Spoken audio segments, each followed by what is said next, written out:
A comment paper by Sarah Amsler on alternative radical futurity in education for alternative futures provides an interesting reflection on the challenges and possibilities various educational efforts face as they strive to find future alternatives to globalized capitalism and its interlocking system of racialized and gendered oppression. Although not a long paper, I will admit it took me several reads and quite a bit of reflection before I felt ready to prepare this video. After the first read, I felt very pessimistic, rather confused, and honestly frustrated. My impression was that there is little hope that we will be able to move on from the capitalist society we live in, despite some of the existing efforts and ideas. After several additional read throughs, I developed a better understanding of what Amsler really is trying to share, and I grew more optimistic. The value of gesturing rather than declaring or demanding made a lot of sense to me after a couple reads, and getting a snapshot of what some groups are doing when it comes to sharing ideas and providing various views and examples of alternative ways of learning helps provide a glimmer of hope that together we can make progress towards a brighter future. The idea of alternative alternatives for our future that are not rooted in capitalism and are instead constructed without being influenced directly or indirectly by capitalism is a rather radical idea and may seem like a long shot, but I do believe that it is not impossible.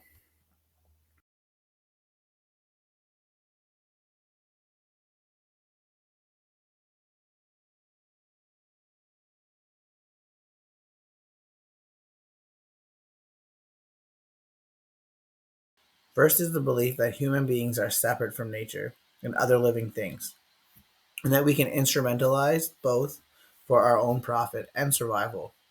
The second is that there are natural hierarchies and divisions, particularly of race and gender, among human beings at local and global levels. And the third is that understanding the world through rational, conceptual, linguistic, and scientific methods is all that is needed to imagine, design, and implement policies that promote well being and prosperity. As a society, I feel that most people know and would agree that we need to change and know that finding an alternative to our current capitalist way of organizing our world and our society is key to a better and more equitable future. The question is, are we truly willing and able to do what is needed to make these radical changes? I feel this is where the pessimism creeps into our thinking.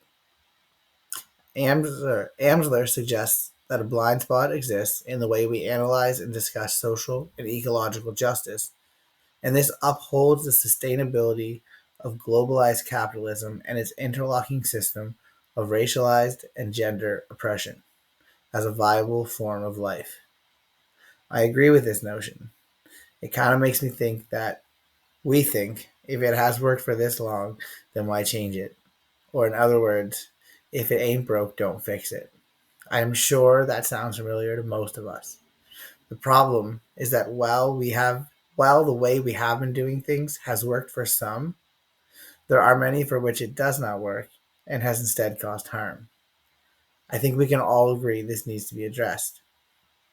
I believe that we as a society have a basic idea or understanding of what we need to do, but in many cases, or most cases, I feel we either have given up hope out of the acceptance that the changes that need to happen will never be able to occur, or because those in power will not allow it. Also, because those who want to make the changes may not have the influence or social power needed to make these changes a reality. One day I was aimlessly scrolling through Facebook and I saw a quote that someone shared that really opened my eyes and I think relates very well to Ams's article. The quote is from a not familiar to me, so I did some research, and her story is quite interesting. Shakur is a political activist and was a member of the Black Liberation Army. I was able to find the initial quote I saw on Facebook and another quote that also really spoke to me and I feel relates well to the theories presented in the readings this week. In particular, that is a very challenging to meaningfully change our current political and economic systems in order to do good for all when it comes at one's own expense. The first quote I saw was, "No one is going to give you the education you need to overthrow them. Nobody is going to teach you your true heroes, if they know that that knowledge will help set you free." The second quote that I found from Shakur is, "People get used to anything. The less you think about your oppression, the more your tolerance for it grows. After a while, people just think oppression is a normal state of things.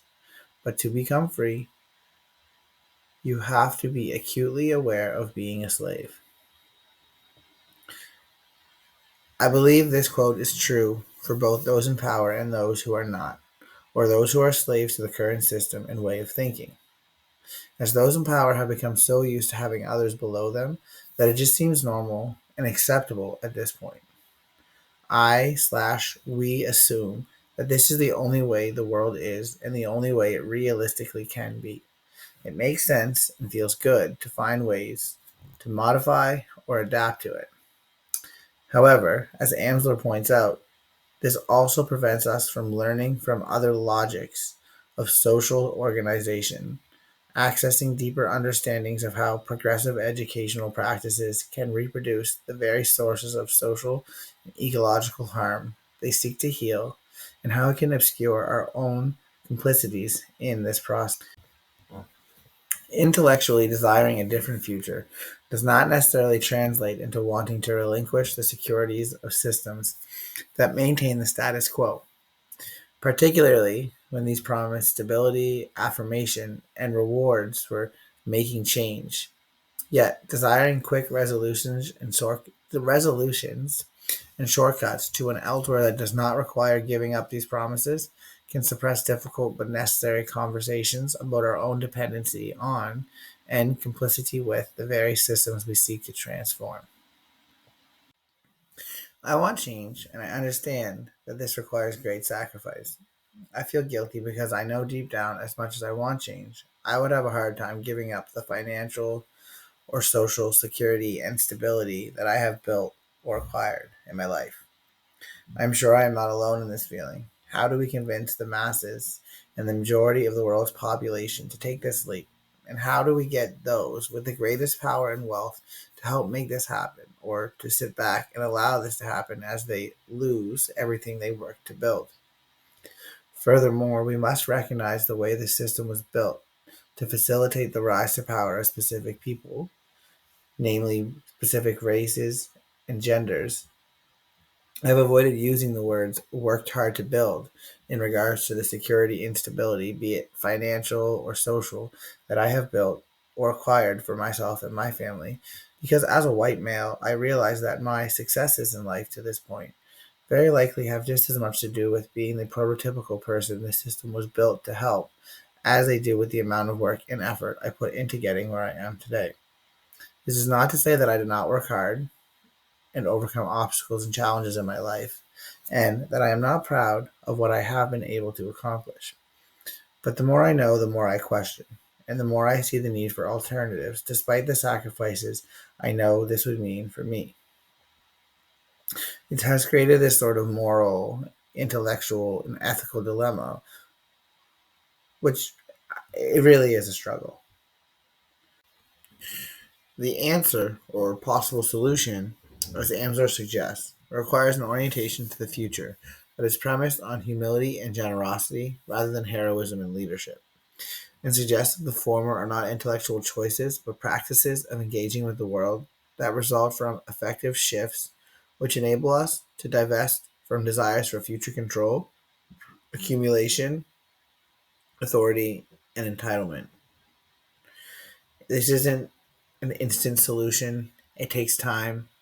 There'll be failures, and we learn from those failures. But this gives us an idea of the path that we need to head if we are to have any hope of a brighter and more equitable future.